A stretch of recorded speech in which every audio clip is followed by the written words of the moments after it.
कुछ दिनों बाद राधिका और अमन एक मॉल में मिलते हैं। अमन देख राधिका से पूछा, तुम यहाँ कैसे?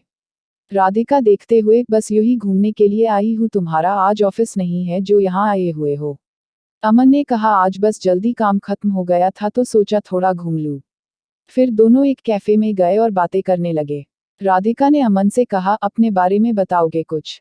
अमन हंसते हुए कहने लगा, मैं क्या बताओ अपने बारे में, मेरा तो बस एक सादा जिंदगी है जहाँ रोज सुबह ऑफिस जाता हूँ और शाम को घर जाके घर का कुछ काम कर लेता हूँ, बस फिर खा के सो जाना, फिर वही सुबह फिर से।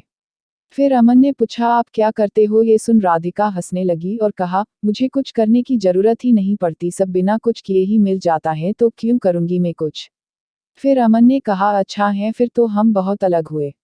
ये सुन राधिका ने कहा, हाँ अलग तो हुए हम, फिर भी तुम्हारे साथ बैठी हूँ यहाँ। फिर अमन ने कहा, बैठी हूँ मतलब हम अलग है तो सिर्फ रहन सहन से, बाकी हम दोनों एक ही है। अगर तुम दिल से किसी के बारे में सोचोगे तो तुम्हें कोई अलग नजर नहीं आएगा। ये सुन राधिका ने कहा, ये दिल कुछ नहीं होता है। अमन सुन के मुस्कुराने लगा और कहा, ठीक है, जैसा तुम बोलो। फिर हर कुछ दिनों में दोनों मिलते रहते, बातें करते और अपने घर चले जाते। धीरे धीरे दोनों में बातें बढ़ने लगी और दोनों रोज मिलने लगे। अमन ऑफिस से निकल के मॉल चले जाता और वहां राधिका उसका इंतजार करती रहती। फिर एक दिन राधिका ने कहा कि मुझे एक पूरा दिन तुम्हारे साथ रहना है, देखना है कि क्या करते हो तुम पूरा दिन। फिर एक दिन अमन का छुट्टी था ऑफिस का, तो उसने राधिका को मिलने के लिए बुला लिया।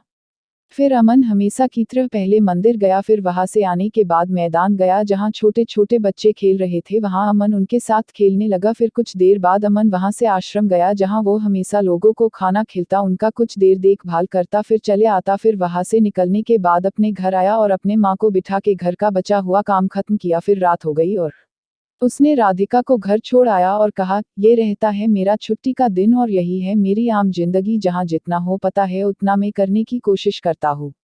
ये सुन राधिका बिना कुछ कहे चले गई और पूरी रात सोचते रही। ऐसे भी लोग होते हैं जहाँ अपना छोड़ दूसरे के बारे में इतना सोचते हैं, और एक मैं हूँ जो आज तक अपने माँ पापा की मदद तो दूर, आज तक पूछा भी नहीं कि वो कैसे हैं, वो करते क्या है। ये सब सोच राधिका भावुक हो गई और अपने माँ के पास चले गई। उसने देखा माँ उसकी काम कर रही होती है, जैसे ही वो माँ पुकारती है, माँ वहां से, क्या हुआ, कुछ चाहिए तुम्हें, बोलो।